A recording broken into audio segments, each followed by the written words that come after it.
आम्ही परवा जे काही व्हिडिओ ऐकलं त्यावेळेस आम्ही सगळ्या सेवकांना सांगितलं की त्या चुका होऊ शकतात, पण काल त्यांनी ज्या शब्दात त्यांनी जे वर्णन केलेलं आहे आणि नर्क में जाएगा ये आणि आव्हान करतोय ते आम्हाला की तुमचे जे बनता कर लो, तर आमचा सुद्धा आव्हान आहे, आम्ही त्याचं आव्हान स्वीकारतो. भाग्यसर आप पडून जायचं नाही, तू इथून तू जर जिल्हा प्रशासनाने त्याला आतमध्ये टाकलं नाही, तू तिथेच थांब, तुझे गाड वगैरे सरकून दे, तुला आम्ही चोख उत्तर द्यायसाठी आम्ही तिथे येतोय.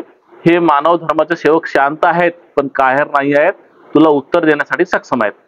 तू जाऊ नको, थांबून जा, 4 वाजतापर्यंत आम्ही तुझी वाट बघतोय, तू थांब.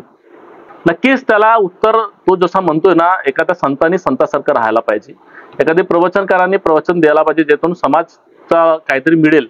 परंतु समाजाला देण्यापेक्षा ही अंधश्रद्धा चिठ्ठी बाबाजी काढते, भाग्य दाखवते, हे तुला सोबत नाही. हे ह्या देशामध्ये कायदा आहे, अंधश्रद्धा कायदा आहे, आणि अंधश्रद्धा कायद्यामध्ये जे चिठ्ठी दाखवत असेल तर मला तर कधी कधी क्यू येते की जिल्हा प्रशासनाने हे अशा अंधश्रद्धाच्या लोकांना प्रशासनाने परमिशनच कशी देतात.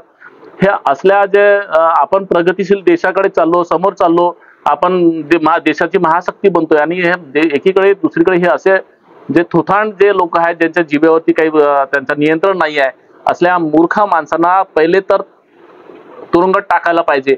आणि जर समजा यांना तुरुंगात टाकण्यासाठी तुमच्याकडे जागा नसेल तर तुम्ही जिल्हा प्रशासनाने पोलीस डिपार्टमेंटला विनंती आहे, त्यांनी साईडला हटावं. त्याला आम्ही चोख उत्तर देण्यासाठी सक्षम आहोत. आम्ही तसं आज 4 वाजेपर्यंत जिल्हा प्रशासनाला अल्टिमेट दिलेला आहे. 4 वाजेपर्यंत जर जिल्हा प्रशासनाने त्याच्यावरती कारवाई केली नाही, आम्हाला आता माफी नाही पाहिजे. थुकून चाटायची सवय ही त्याची असेल, भाग्यसरची असेल, आमची नाही आहे.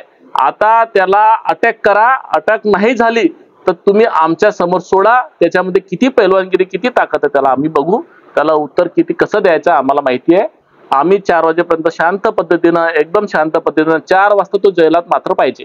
तुरुंगात जर 4 वाजता नाही राहिला तर त्याला मग आम्हाला दोषी ठरवू नका, फक्त तेवढीच विनंती. आम्ही फार प्रामाणिकपणे एकही 4 वर्षात माझ्यावर गुन्हा दाखल झाला नाहीये, कारण इतकं शांत पद्धतीने मी शिवसैनिक असून इतकं शांत पद्धतीने आहे. आता जर गुन्हा दाखल झालं त्याचा जबाबदार जिल्हा प्रशासन पाहिजे, एवढंच आमची